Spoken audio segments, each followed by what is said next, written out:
आज गोड्डा लोकसभा क्षेत्र में चुनाव प्रचार के लिए पहुंच रहे हैं देश के कई कद्दावर नेता, जिसमें बीजेपी के राष्ट्रीय अध्यक्ष के साथ कांग्रेस के भी कई बड़े नेता देवघर आ रहे हैं। साथ ही बिहार के मधेपुरा के पूर्व सांसद पप्पू यादव भी मधुपुर पहुंच रहे हैं और साथ में कल्पना सोरेन भी सभा को संबोधित करेंगी। गोड्डा लोकसभा चुनाव का मुख्य केंद्र बिंदु देवघर बना हुआ है और देवों के देव महादेव की नगरी देवघर है, तो सभी को आखिरी उम्मीद भी बाबा से ही है।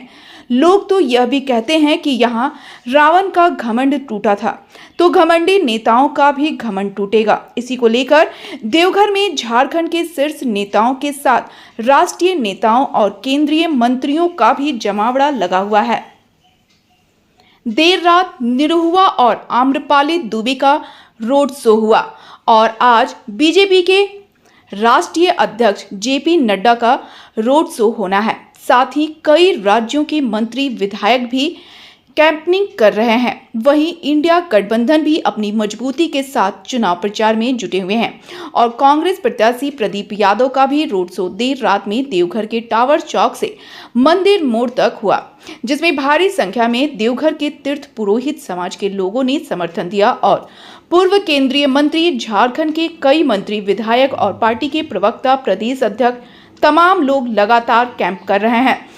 वहीं आज मधुपुर में पूर्व मुख्यमंत्री की पत्नी कल्पना सोरेन का भी चुनावी जनसभा होना है।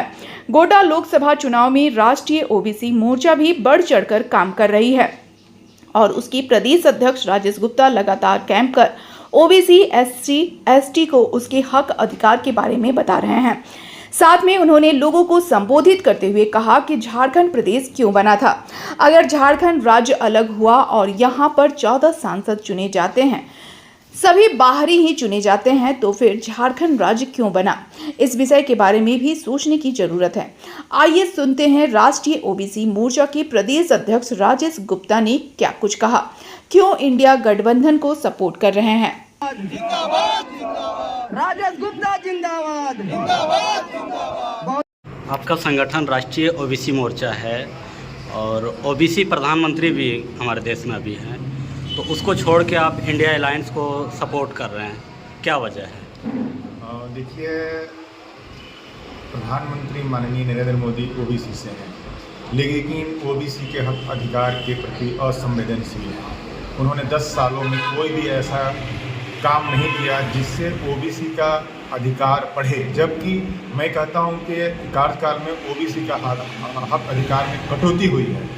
दूसरी तरफ राष्ट्रीय ओबीसी मोर्चा लगातार आंदोलन करके देश में जातीय जनगणना करना, ओबीसी का जनसंख्या अनुपात में आरक्षण देने की मांग, निजीकरण पर रोक लगाने, अनुबंध की नौकरियों को समाप्त करने, रेगुलर करने का मांग हम लोग करते रहे हैं। लेकिन यह मोदी जी के जो घोषणा पत्र में ऐसा कुछ नहीं है, तो सिर्फ हम चेहरे पे चले जाएंगे तो हमारे समाज का कल्याण नहीं होगा।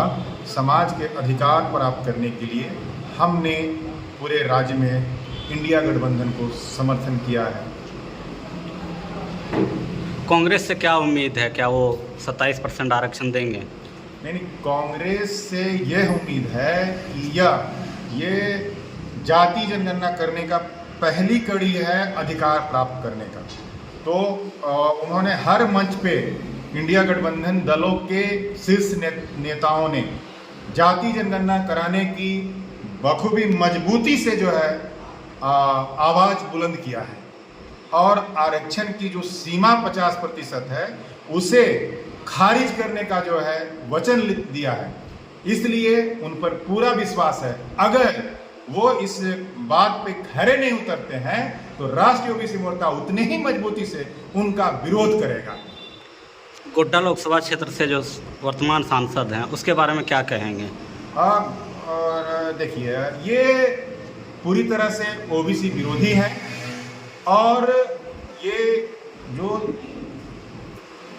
गोड्डा लोकसभा क्षेत्र एससी, एसटी, ओबीसी माइनॉरिटी बहुल इलाका है और उनको ये सांसद जो अगड़ी जाति से आते हैं, इनके लिए इनका कोई इमोशन से मतलब नहीं है। ये गोड्डा लोकसभा क्षेत्र के 15 सालों के में सांसद रहे बावजूद उन्होंने अपना एक घर मकान भी गोड्डा या देवघर नहीं बना सके हैं। और न वहाँ रहते हैं। तो जब तक जो है वे यहाँ रहेंगे नहीं तो समाज का कल्याण संभव नहीं है।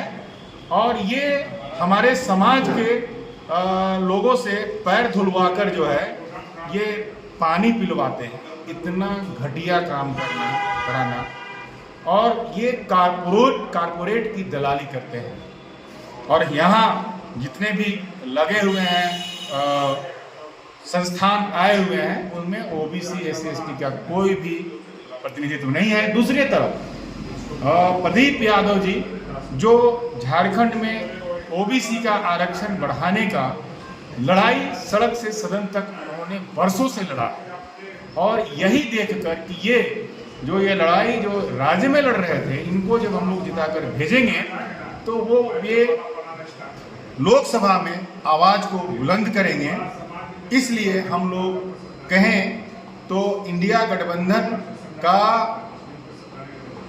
जाति जनगणना कराने आदि मुद्दे को समर्थन करना, और इनका संघर्ष के कारण ये एक आंख मूंद कर हम लोग इंडिया गठबंधन को सहयोग कर रहे हैं, समर्थन कर रहे हैं।